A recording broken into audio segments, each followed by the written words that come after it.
The Azrieli Foundation and Penguin Random House Canada present The Weight of Freedom by Nate Leipciger. Read for you by Nate Leipciger and Douglas Hughes. Series preface written and read by Dr. Naomi Azrieli. Introduction written and read by Deborah Dwork. Series preface. In their own words. Since the end of World War II, approximately 40,000 Jewish Holocaust survivors have immigrated to Canada.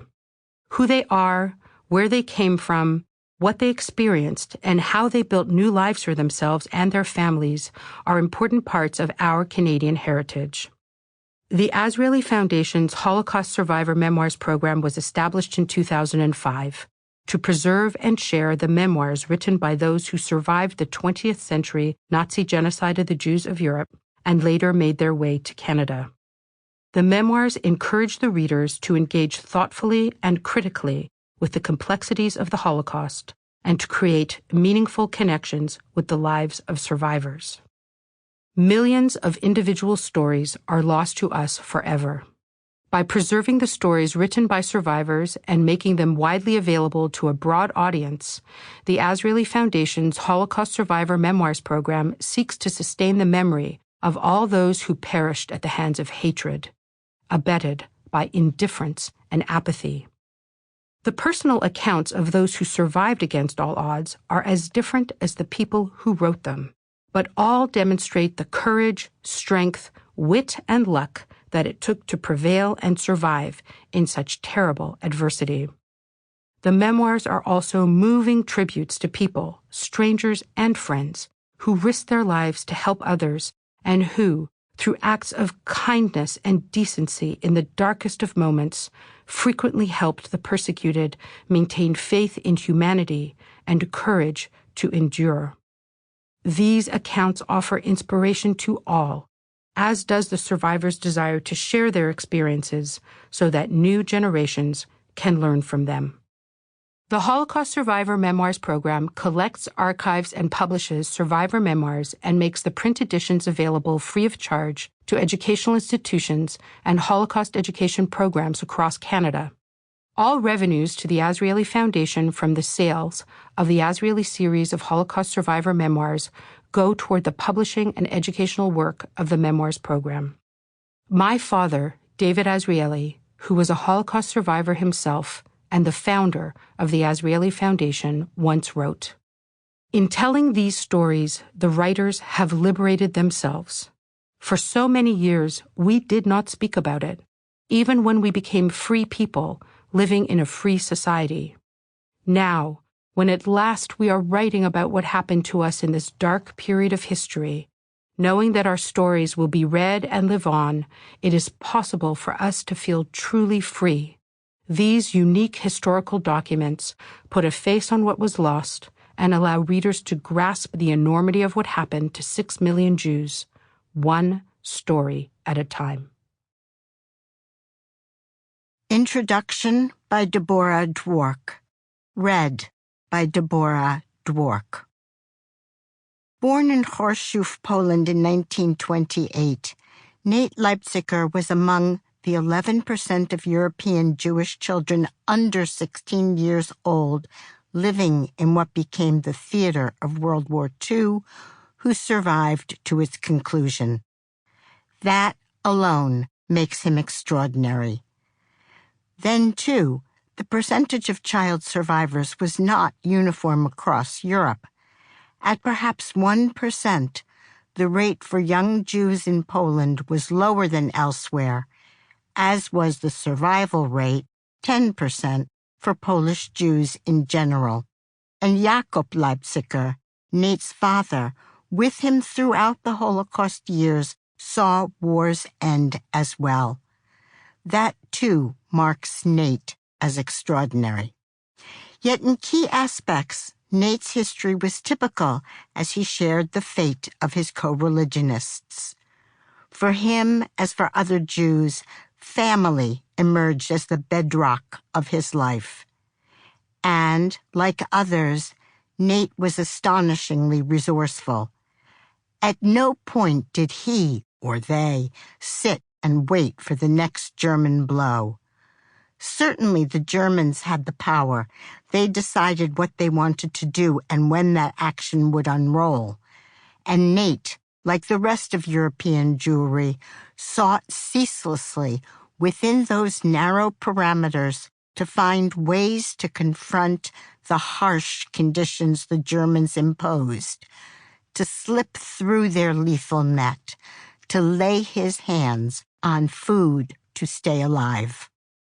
Nate was 5 years old when the Nazis came to power in Germany in 1933. They pursued their anti-Semitic agenda relentlessly, relying, at first, on individual emigration. They threw Jews out of their jobs and made it impossible for Jewish families to earn a living. Facing poverty and no prospects for a better future, many German Jews fled. The Anschluss of Austria in 1938 gained the Nazis territory they wanted and Jews they didn't. Berlin sent Adolf Eichmann to Vienna to organize the mass emigration of Austrian Jews. Again, the Nazi strategy was successful. In total, of the 800,000 Jews who in 1933 lived within the area that in September 1939 comprised the Greater German Reich, that's Germany, Austria, Sudetenland, and Bohemia and Moravia, of those 800,000 Jews, more than 450,000 emigrated. The Germans' invasion of Poland from the west and, in accordance with a secret agreement with the Soviet Union, the Soviets' invasion from the east changed the situation. For while the Nazis once more got land they wanted, there now was nowhere to send the more than 2 million Jews under German control, 550,000 of whom, the Leipzigers among them, lived in areas annexed by Germany, and 1.5 million in Rump, Poland, the so-called general government. The Germans' solution was to push the Jews into enclosed ghettos. There were exceptions, however, even in areas annexed to the Reich, and the Leipzigers, forced to relocate in October 1939 from Chorzów to the larger nearby town of Sosnowiec, lived in such a region. While the Nazis pursued a program of, quote, ethnic cleansing in most of the annexed territory, deporting Jews and Poles out of the Germanized areas and into the general government, the Reich's need to maintain industrial production in eastern Upper Silesia and the adjacent Zagłębie district meant that Poles and Jews, including the Jews in Sosnowiec, remained there.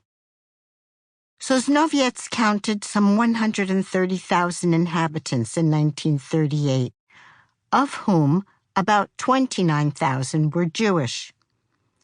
German troops, followed by the Einsatzgruppen, special squads to murder Polish leaders and terrorize the population, occupied the town on September 4, 1939, and soon set up a Judenrat, or Council of Elders.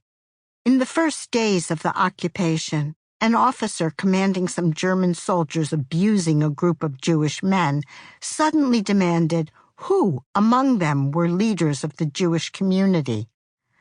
Silence reigned until one Moshe Meron stepped forward.